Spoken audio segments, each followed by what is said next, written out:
Peter Schiff joins us live from Weston, Connecticut, CEO and Chief Global Strategist at Euro Pacific Capital. Good to see you, Peter. Let me start with these numbers out of Europe. What does it tell us about the overall economy in the UK?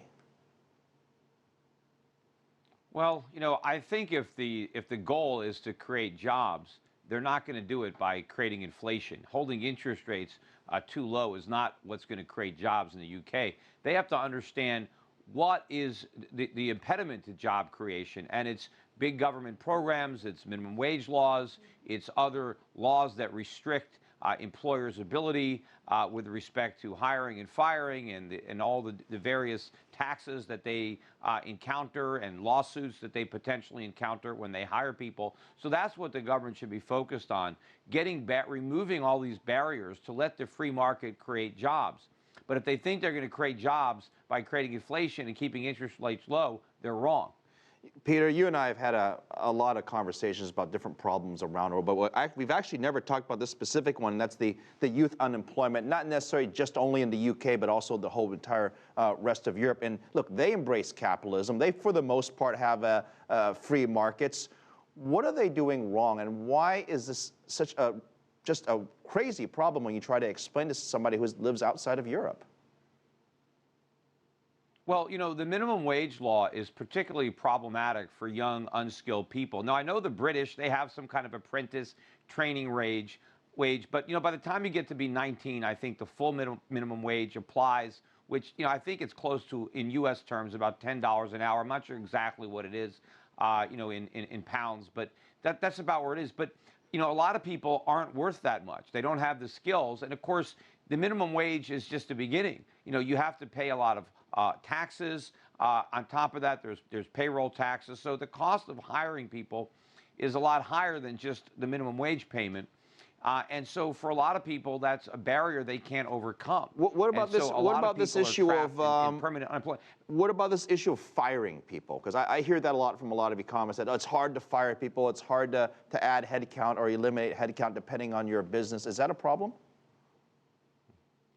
Of course it's a problem. If businessmen know that if they hire somebody, it's going to be difficult to fire them, then they're going to be reluctant to hire them in the first place. The easier it is to fire, the more likely it is you're going to hire. A lot of times you hire people, you're taking a chance. You don't know if they're going to work out or not. Maybe you want to get rid of them. But if that's going to be a problem, if you're going to have to pay a fee, if you're going to have to pay a lawyer in order to fire somebody, you're not going to hire them. And, also in the UK, they have a very lucrative social welfare state. They make it very enticing for people not to work, to live on the dole instead. So you've got that double whammy. You have the government making it hard to get a job, and then they make it very lucrative not to work. So when you take the two in combination, you create this situation of high unemployment. And to think that the central bank can do anything about that by just manipulating interest rates, the only thing they're going to do is make the situation worse. I was a little worried that you might talk politics with me here, but I'm going to give you a shot at it. There's a lot of criticism in the UK about this immigration situation, and you hear that in different parts of the world, including here in the US, that if the immigration policy is that people can come from all over the world, that they're going to take my job, wherever that job might be, on the factory floor or in an office building. Does that hold any merit in the UK? It doesn't hold any merit anywhere.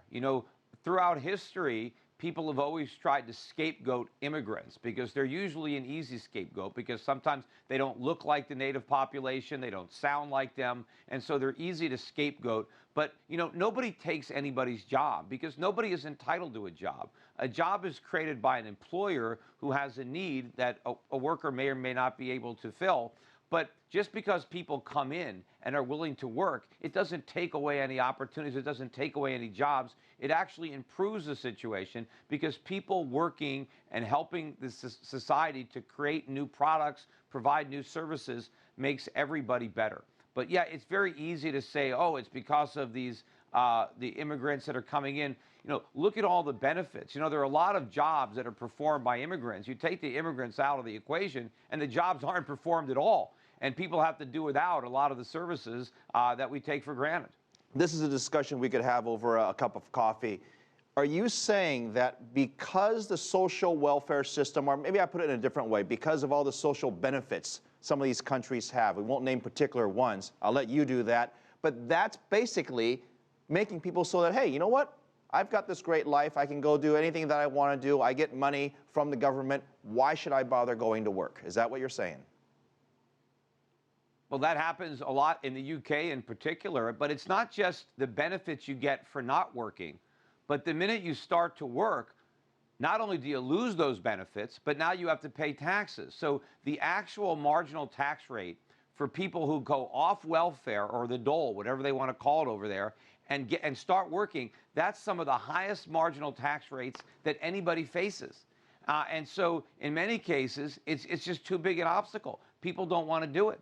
And so they're gonna stay on government support, and they're never going to get that first job. They're never going to climb up the job ladder to get to the point where they can make a lot of money because they never take that low-paying job because of the enormous tax that they have to pay when it's a combination of a loss of a benefit and then having to pay a tax. And of course, you know, working is a lot more difficult than not working. You have to wake up early in the morning. You have to be responsible. All right, Peter, I better go to work myself, too. You know, you wait. It's always good to talk to you. Always fascinating to hear your opinion. Peter Schiff, CEO, Euro Pacific Capital. We'll see you here in Washington soon, hopefully. Thank you.